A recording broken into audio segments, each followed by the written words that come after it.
Deus possa nos iluminar, tanto a nossa mente como o nosso coração, para podermos não só extrair verdades desse texto, irmãos, mas como colocar em prática e crer nisso.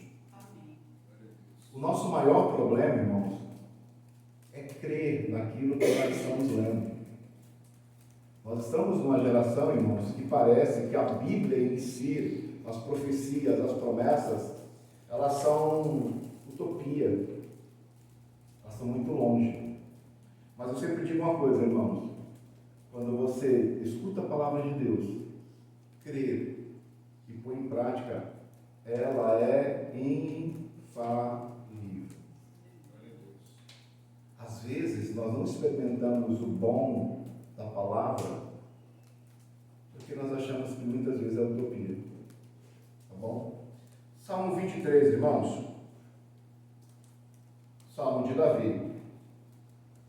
O Senhor é o meu pastor, nada me faltará.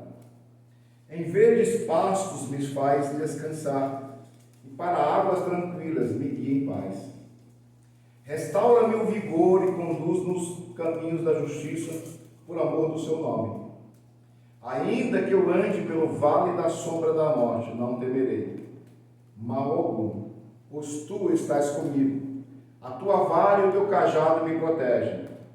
Tu preparas um banquete para mim, na presença dos meus inimigos. Me honrarás ungindo a minha cabeça com óleo e fazendo transbordar o meu cálice. A felicidade e a misericórdia certamente me acompanharão todos os dias da minha vida, e habitarei na casa do Senhor por todos os dias sem fim. Irmãos, quando a gente dá uma olhada nesse texto, nós vamos ver que tem umas coisas bem interessantes. Esse Salmo de Davi, o Salmo 23, segundo os historiadores, ele foi escrito entre 1010 e 970 a.C. E, segundo os historiadores, eles acreditam que esse Salmo 23, ele foi escrito em um dos momentos de perseguição do rei Davi. E provavelmente, quem estava perseguindo o rei Davi era Saul. Tá? Então, estava o rei Davi fugindo, Saul atrás dele durante muitos anos, e nesse período, irmãos, é que Davi declara esse salmo. E esse salmo, irmãos, ele é colocado como um salmo de poema. Mas quando a gente olha para esse salmo, irmãos, a gente vai ver que é um salmo de poema, mas é um salmo de poema cheio de contrastes. E é esses contrastes que nós vamos ver nessa manhã.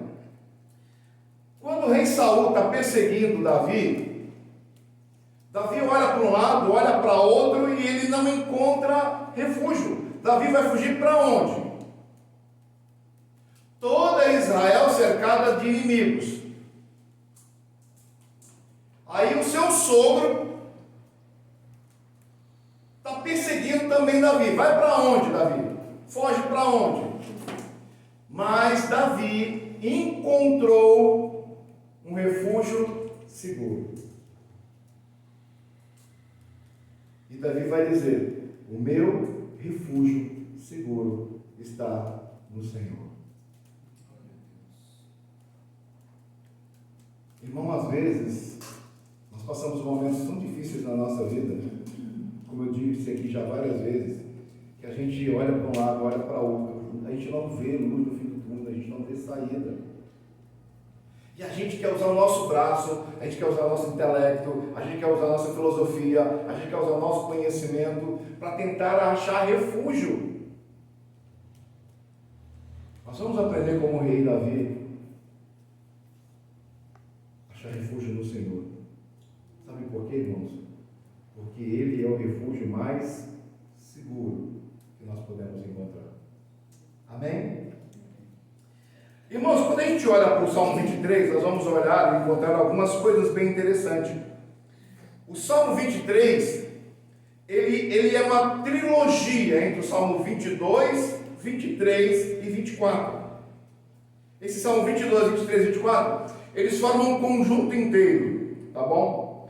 Então, olha que coisa interessante. No Salmo 22, depois com o tempo você for dar uma olhadinha, e nós fizemos menção de alguns textos, nós vamos encontrar Cristo apresentado como um rei sofredor. Lembra como ele começa? Salmo 22, que foi lido aqui? Então, aqui Cristo é apresentado como um rei sofredor. No capítulo 23, irmãos, ele é apresentado como o rei pastor, no capítulo 23. No capítulo 24, irmãos, ele é apresentado como um rei soberano. Então, no 22, 23 e 24, uma trilogia.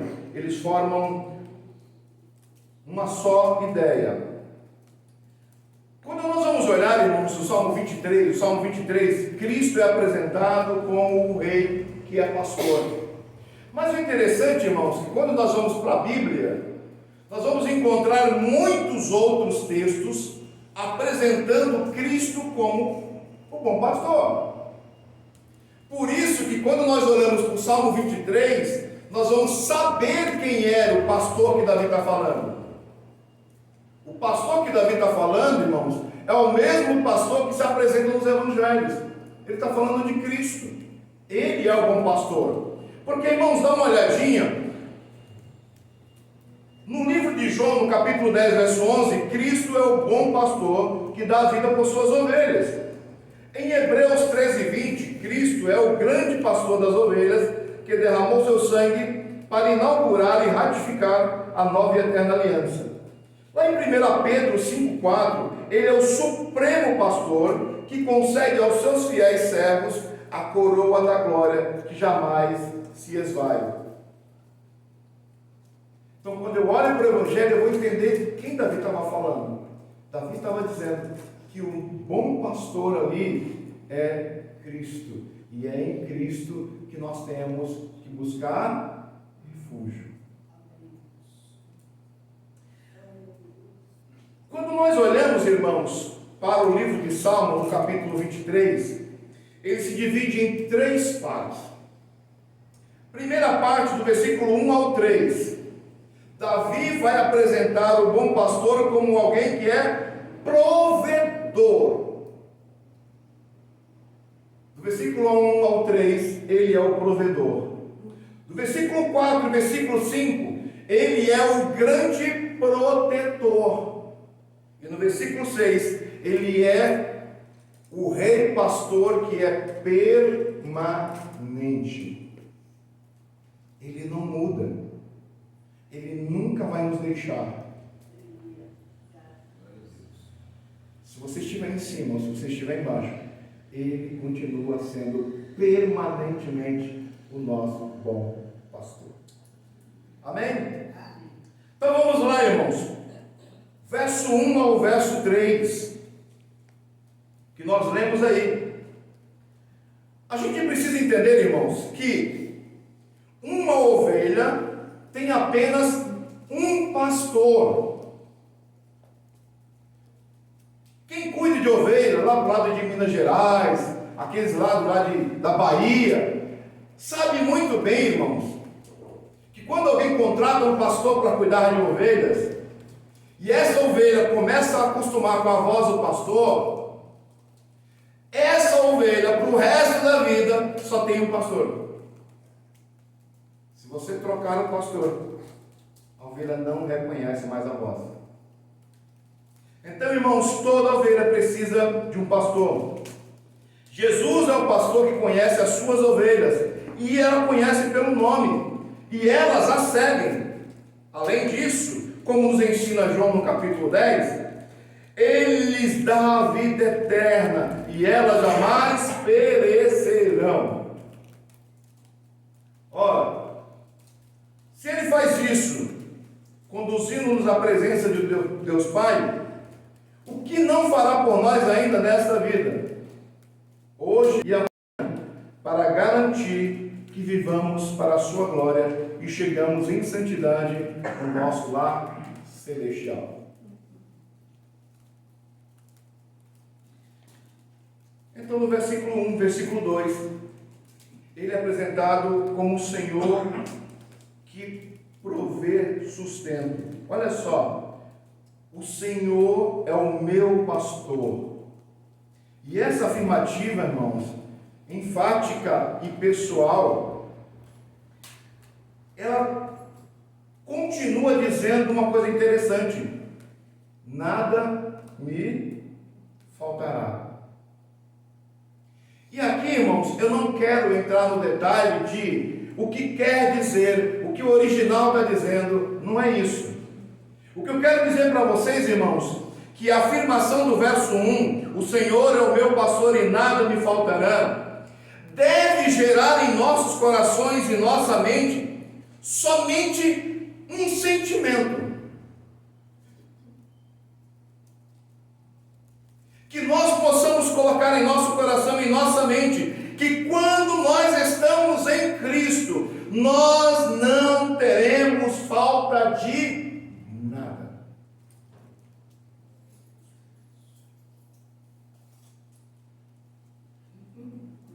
Nós, em Cristo, não teremos falta de nada. Ou em outras traduções, não preciso de mais nada. Eu estou em Cristo, irmãos. E quando eu estou dizendo isso, eu não estou dizendo que você não serve para trabalhar, não é isso que eu estou dizendo. Eu estou dizendo, irmãos, que o reflexo de quando você não tem mais um emprego. Você já prestou atenção como a gente entra em desespero? Quando algumas coisas parecem fugir do nosso controle?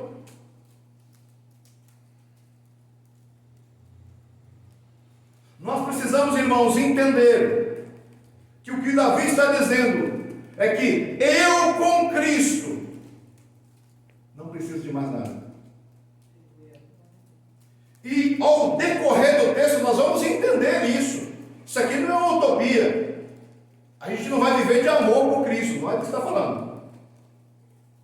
Mas a primeira coisa é que nós possamos entender que com Cristo eu não preciso de mais nada.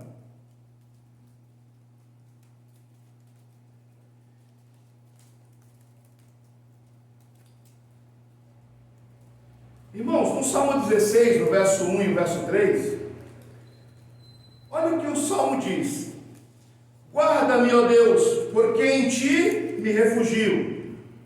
Digo ao Senhor, tu és o meu Senhor. Outro bem eu não possuo, senão a ti somente.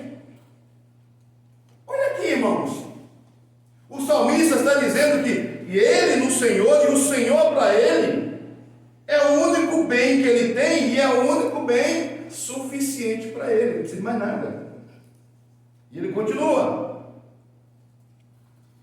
quanto aos santos que há na terra, eles são os notáveis, nos quais tenho todo o meu prazer.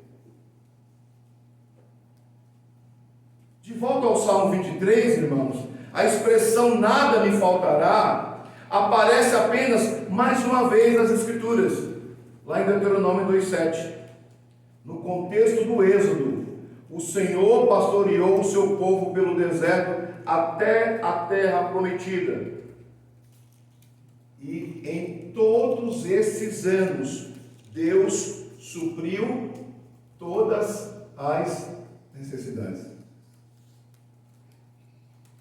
Aí a pergunta que nós fazemos, irmãos: o Deus de Deuteronômio mudou para o Deus de hoje? Que a gente tenha tanto medo, porque as coisas às vezes fogem da nossa mão?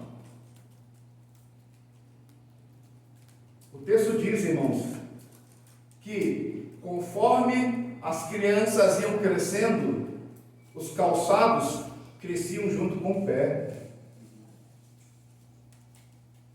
Esse é o nosso Deus. Esse é o Deus que deve ter toda a nossa confiança.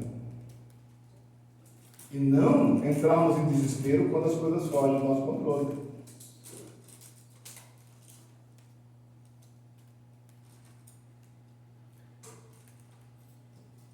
diz, irmãos: pois o Senhor, seu Deus, tem abençoado vocês em tudo que tem feito.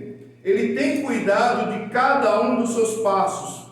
Por este grande deserto, durante esses 40 anos, o Senhor, seu Deus, tem estado com vocês e nada lhes tem faltado. Deuteronômio 2:7. Você já imaginou, irmãos? Milhares de pessoas dentro de um deserto e um Deus cuidando dos mínimos detalhes. Até quando o povo, de uma certa maneira, se revoltou e pediu carne, Deus falou: tá bom, vou dar carne para vocês. Rechear o pão. Esse é o nosso Deus, irmãos. É o Deus que diz: nada nos faltará.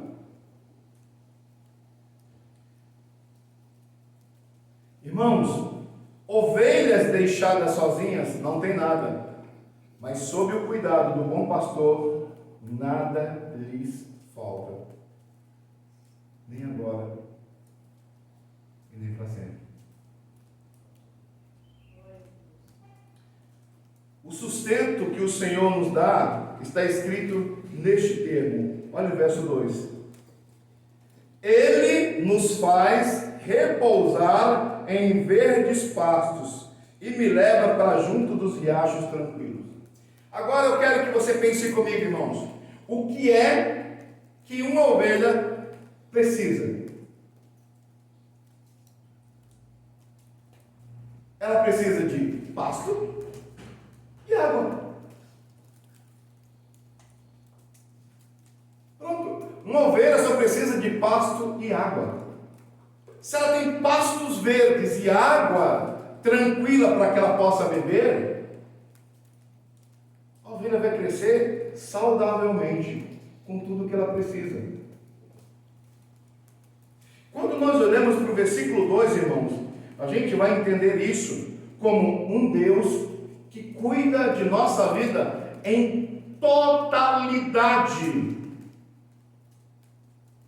Ele não dá para nós coisas pela metade. Ele sempre vai nos dar para nos suster por completo.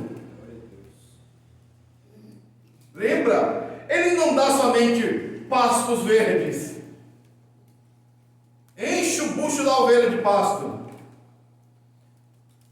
Ou simplesmente dá água para a ovelha. Enche o bucho da ovelha de água. Não, não. O que a minha ovelha precisa? A ovelha precisa de pasto e água. Eu vou dar pasto e água. O que nós estamos precisando, irmãos?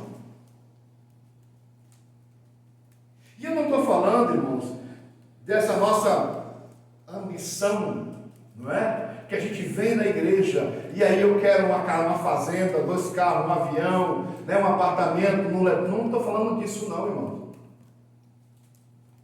Estou falando de um Deus que cuida das nossas necessidades.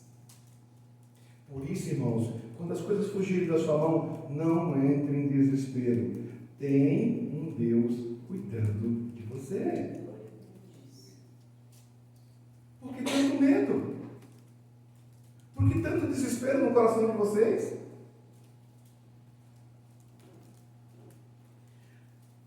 Olha que coisa interessante, irmãos. Diferente do mercenário, o bom pastor se preocupa, acima de tudo, com o bem-estar de suas ovelhas. O mercenário não, irmãos. O mercenário é aquele que trabalha por dinheiro. O bom pastor é aquele que dá vida pelas ovelhas. O mercenário, ele vai largar as ovelhas e elas que se virem. Sabe por quê? Porque ele quer ganhar dinheiro.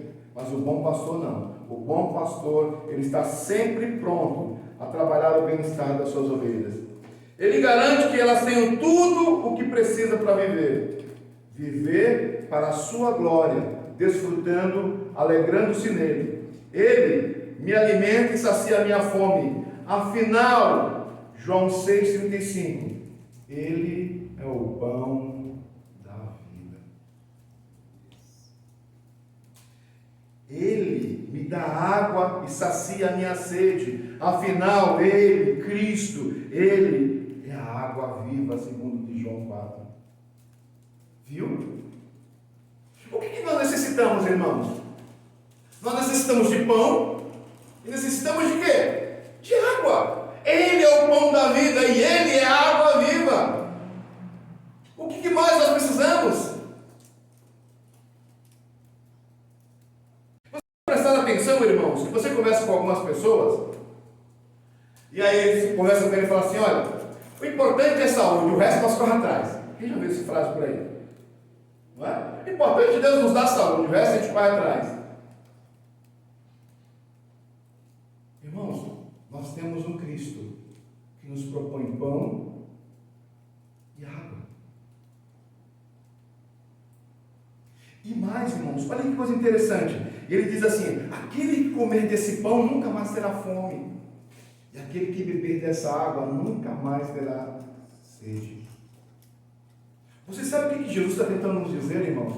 Que quando nós experimentamos Cristo, Ele consegue nos saciar por completo. Lembra? O Senhor é o meu pastor, e de nada terei falta.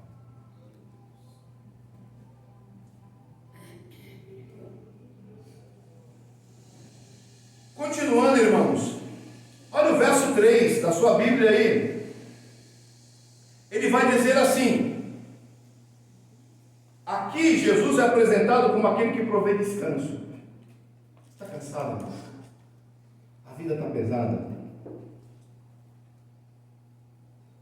Olha o que esse rei pastor nos proporciona. Ele nos proporciona descanso. Renova minhas forças e refrigera a minha alma. A sua alma está agoniada, está aflita, está fora de controle, está muito cansado, está com vontade de desistir. O Salmo 23 diz assim: Ele renova as minhas forças. E Ele refrigera a minha alma. Nele eu encontro descanso. E por que a gente está tão agoniado, irmãos? Sabe por quê? Porque nós olhamos para as Escrituras e achamos que é utopia, que não funciona, a história da carochinha. Mas quando nós experimentamos isso, irmãos, nós podemos entender que eu posso ter minhas forças renovadas em meio a todas as dores que eu tenho. E eu digo isso, irmãos, porque eu vejo um homem da nossa igreja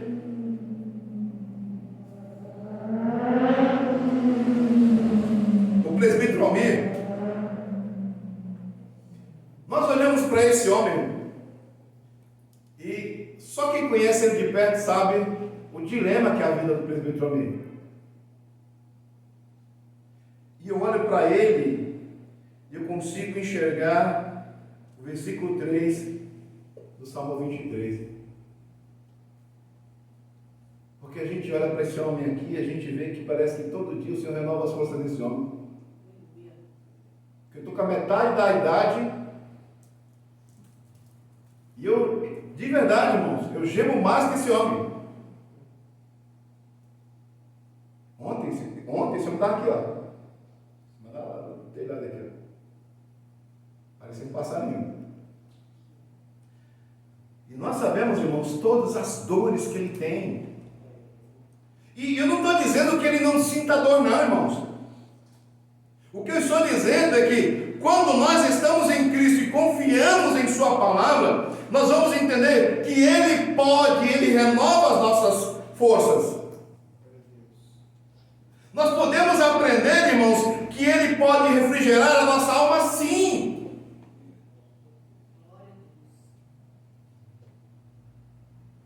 Mas para isso, irmãos, nós precisamos olhar para a Bíblia e não achar que isso aqui é utopia, que isso aqui é realidade. Eu posso experimentar, você também pode experimentar isso.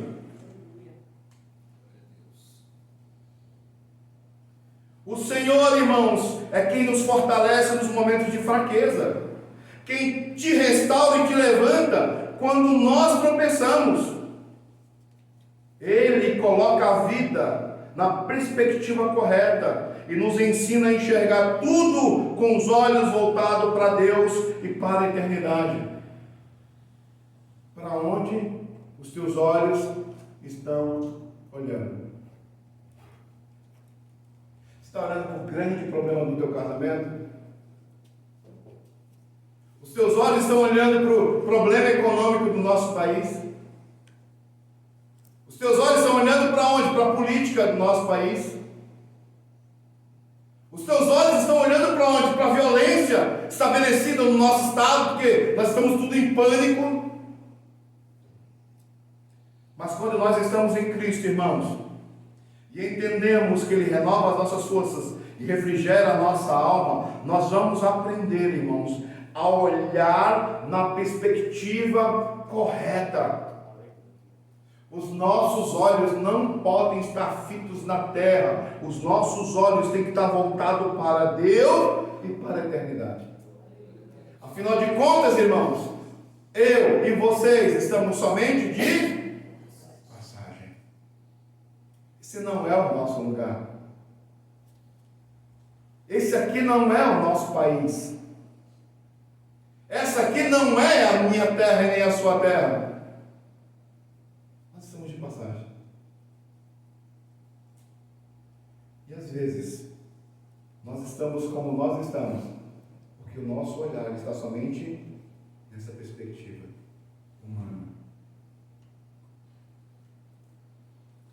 O Senhor restaura, renova, por meio da sua palavra, como nós lemos no Salmo 19, verso 7. Olha que coisa interessante, irmãos. E para o Senhor renovar a nossa alma, não é uma oração. Não adianta orar, Senhor, renova a nossa alma, renova. Não.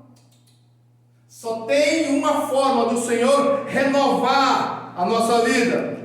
Salmo 19, verso 7. A lei do Senhor é perfeita e revigora a nossa alma. Só tem uma chance, só tem um lugar, irmãos, é na lei do Senhor. É quando você desfruta e saboreia a palavra de Deus, isso vai revigorando a nossa alma. Não tem oração, irmãos, que revigore a alma de nenhum homem. Mas quando nós mergulhamos, bebemos da água da palavra de Deus, ela nos refrigera, ela renova a nossa alma, renova as nossas esperanças. Ainda no verso 3, olha o que ele continua dizendo. Ele vai nos mostrar um Deus pastor e que provê direção. Irmãos, para onde a tua vida está te guiando? De verdade. Para onde a minha vida está me guiando? De verdade. Porque olha o verso 3. E me guia pelos caminhos da justiça. Quais são os caminhos que nós estamos trilhando, irmãos? Muitas vezes olhando essa ótica humana, terrena. E às vezes, irmãos, são caminhos que nós decidimos andar e tomar, que vão nos levar à morte. Porque a Bíblia diz, existem caminhos que parecem ser bons, mas o final deste caminho nos leva à morte. Ele, irmãos, não somente trata a nossa alma, nos dá refrigério, mas Ele também nos guia pelo caminho que nós temos que andar. Olha como Deus cuida de nós, irmãos, em todas as áreas. Ele vai suprir as minhas necessidades físicas, Ele vai suprir as minhas necessidades espirituais e da alma, e Ele também vai me fazer andar por caminhos justos. Ele cuida de nós em todas as áreas. Irmãos, o cuidado de Deus, ele é constante, compassivo. Ele nos guia, nos conduz. Ele não nos empurra por caminhos. Ele não vai empurrar a Daiane, ó, você tem que andar por aqui. Não. O texto diz que ele nos conduz. Você sabe o que é conduzir, irmãos? Conduzir. Alguém, irmãos, aqui no nosso meio, já conduziu alguém com deficiência visual? Já conduziu? Você prestou atenção que quando geralmente a gente vai conduzir um deficiente visual, a gente quer pegar pela mão, né? Vamos por aqui. E a gente sabe, irmãos, que para conduzir alguém com deficiência, nós damos o braço. É isso.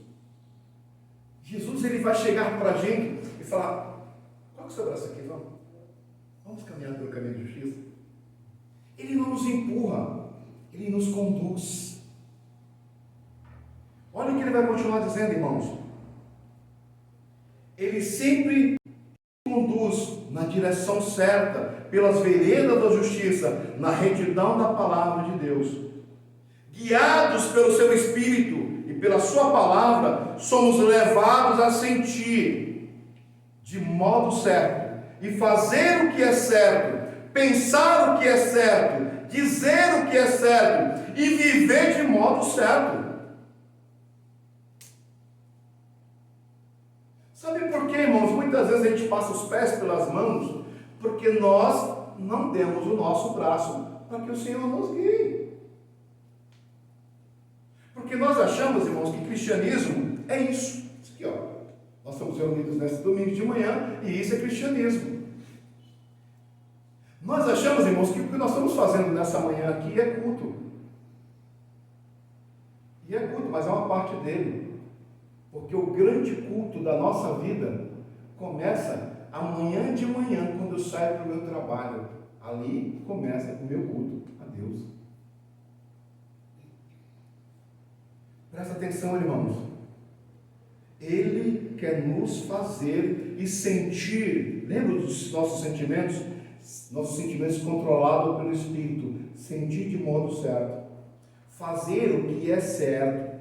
Pensar o que é certo, dizer o que é certo e vivermos de modo certo.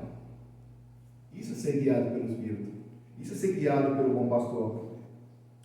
Olha o que o Salmo 119 e 105 nos diz: a tua palavra é lâmpada para os meus pés e luz para os meus caminhos.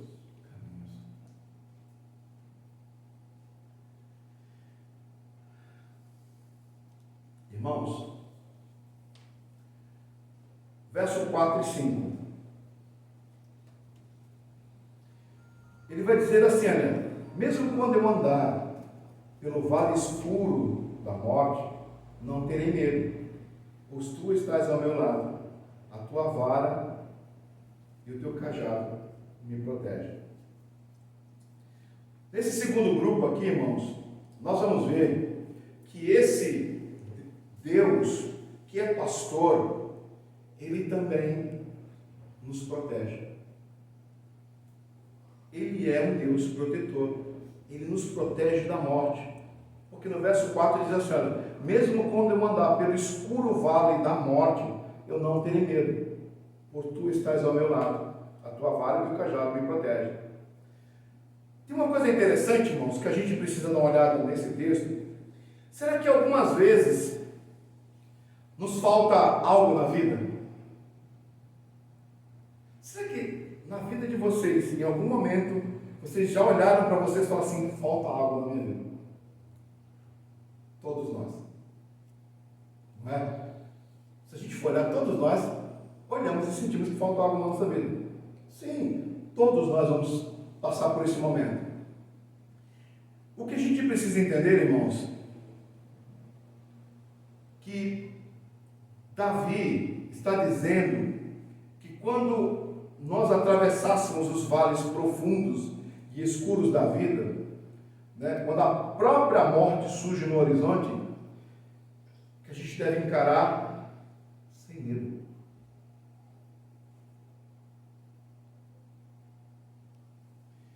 Deixa eu tentar explicar para vocês, irmãos. Quando você olha para o nosso país, vamos olhar o nosso país. Não dá medo da gente sair de casa? Fala a verdade. Dá ou não dá?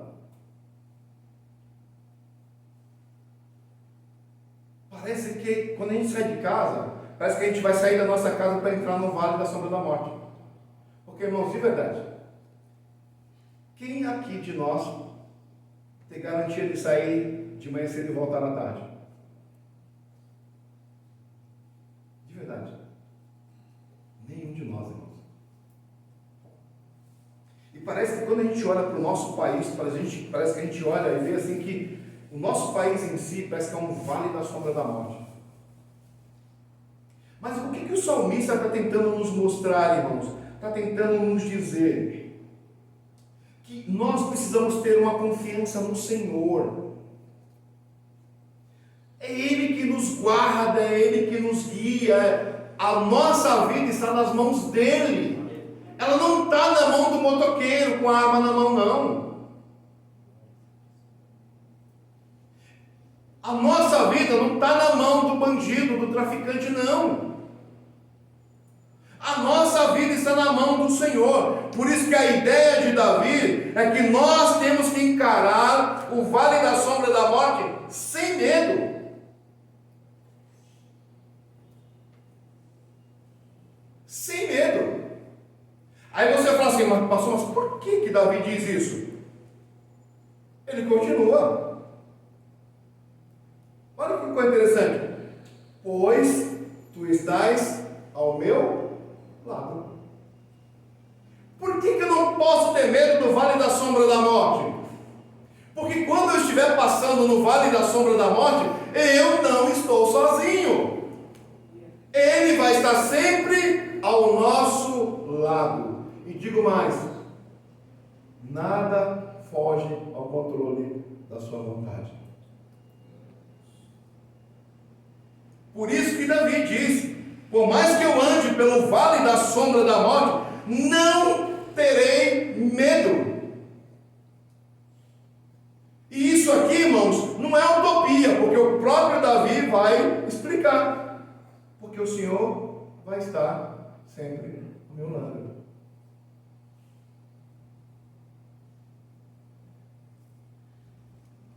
Irmãos,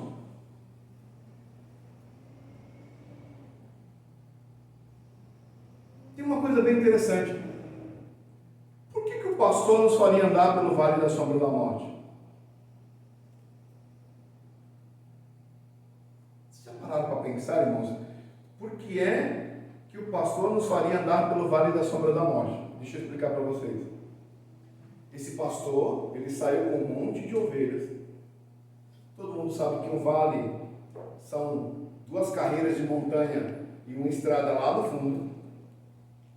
E o que acontecia muito naquele tempo, irmãos, era que ficavam ladrões em cima desses vales. Quando o cara passava lá embaixo, entendeu? Eles atacavam essas pessoas, matavam e roubavam o que eles tinham. Mas vocês prestaram atenção que o pastor está levando as ovelhas pelo vale da sombra da morte. Quem está levando é o pastor. As ovelhas estão passando pelo vale da sombra da morte.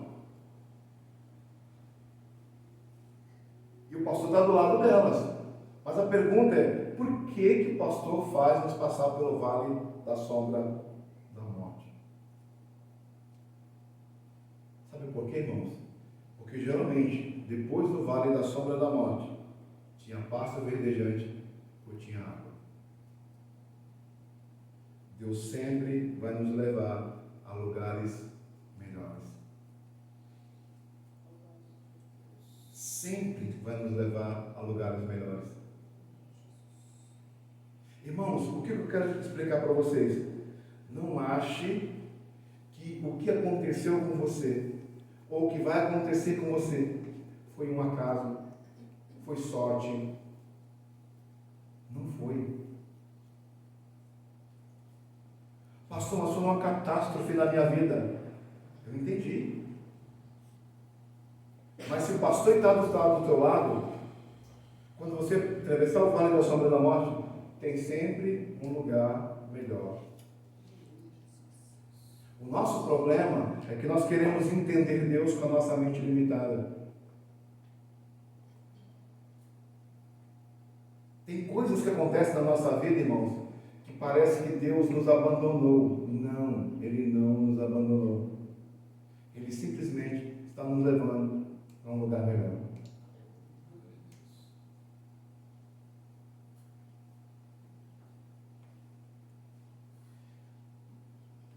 Lá no Salmo, irmãos, 84, ele vai dizer assim, olha, o Senhor, Deus, é o nosso sol, Ele é o nosso escudo, Ele nos dá graça e honra. O Senhor não negará bem algum aqueles que andam no caminho certo. O Senhor dos exércitos, como são felizes os que confiam em Ti. Vocês prestaram atenção, irmãos, tem uma coisa bem interessante. Para que Ele não negue nada de bem para nós, Ele sempre pede uma outra coisa. Olha só, irmãos, o Senhor não negará bem algum. Aquilo que é bom para você, que faz bem para você, o Senhor nunca vai nos negar. Porque não é bom, pastor. Mas, entretanto, nós temos que andar no caminho certo. Sabe por quê, irmãos? Porque o bom pastor só vai estar do nosso lado quando trilharmos somente o caminho certo. Quando nós nos desviamos do caminho e tentamos fazer a nossa própria trajetória de vida, as coisas vão dar errado e muito errado. Não vai sair muitas vezes como você planejou, não. Mas quando nós estamos no caminho certo, Ele não negará bem algum aqueles que andam no caminho. Verso 12, ele vai dizer assim: ó Senhor dos exércitos, como são felizes os que confiam em Ti. E tem uma coisa bem interessante, irmãos, para a gente poder entender. Às vezes nós somos infelizes e a culpa não é de Deus, não, irmãos. A culpa é nossa. Sabe por quê? Porque nós não confiamos no Senhor. Mas quando nós confiamos no Senhor, irmãos, não tem como nós sermos infelizes. Afinal de contas, a palavra de Deus não é utopia. Verso 5.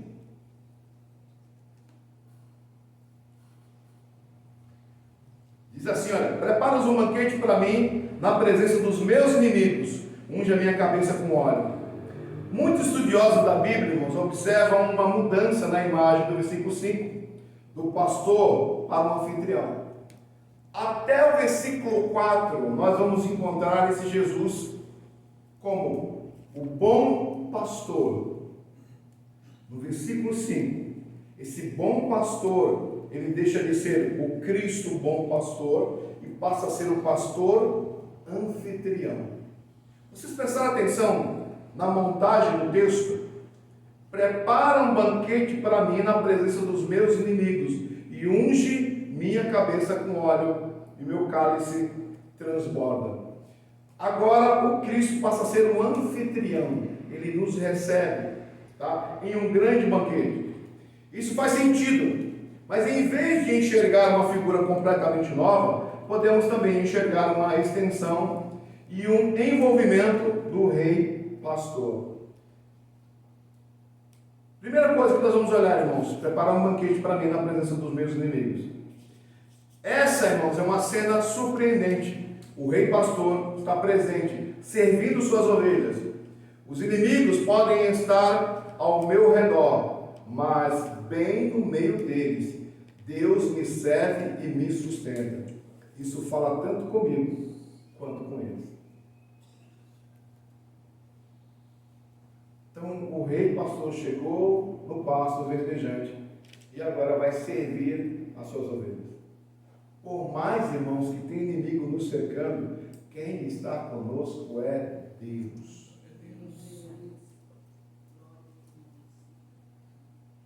Irmãos, a gente não tem que ter medo dos nossos inimigos, não. Deus está conosco. O caminho nas veredas da justiça, irmãos, com plena confiança no rei pastor, sei que nada me faltará para os meus inimigos, isso é um testemunho da fidelidade de Deus. Eles querem me ferir, mas Deus me proteger. Eles querem me deixar faminto, mas Deus me alimenta e me honra.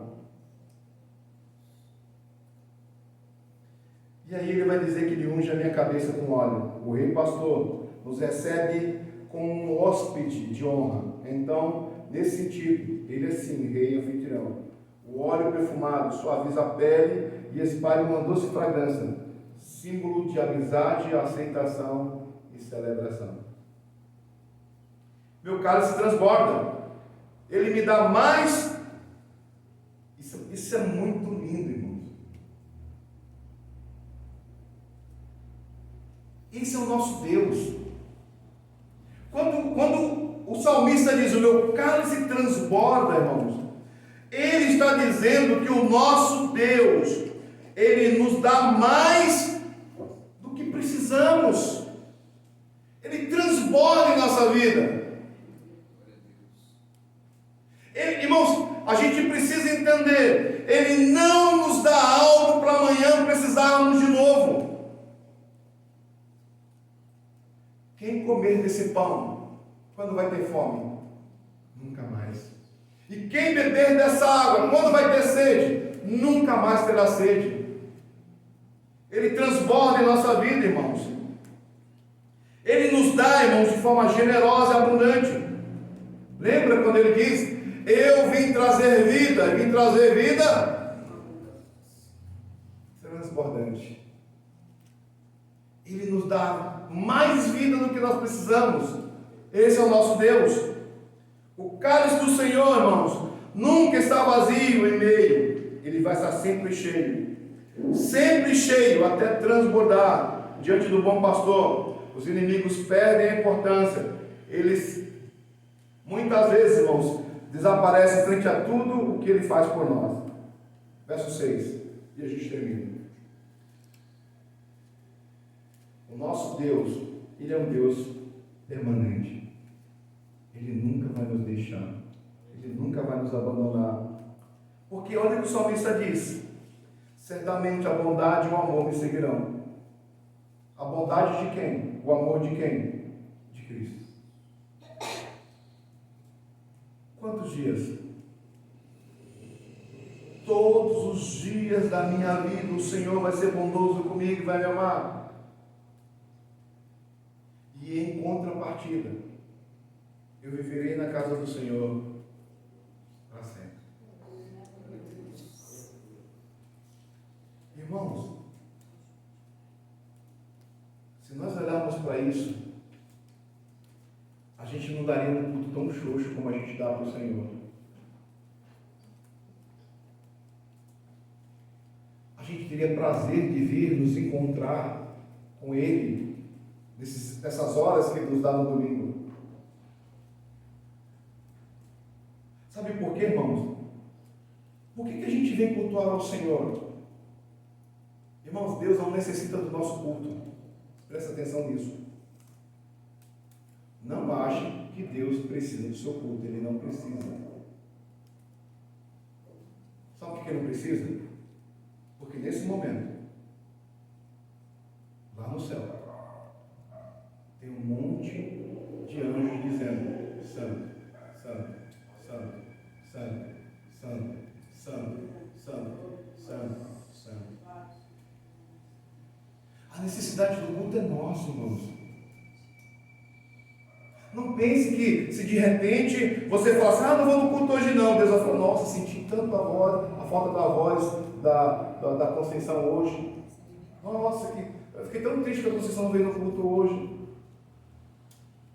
Não, irmãos, olha para o verso 6 do Salmo 23. Certamente a bondade e o amor me seguirão todos os dias da minha vida. Por isso eu virei na casa do Senhor, vou abrir minha boca e vou louvá-lo com todo o fôlego que eu tenho.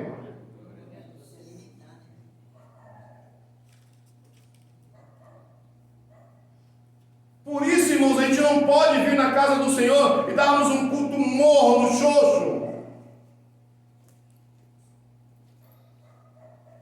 Certamente a bondade e o amor me seguirão todos os dias da minha vida.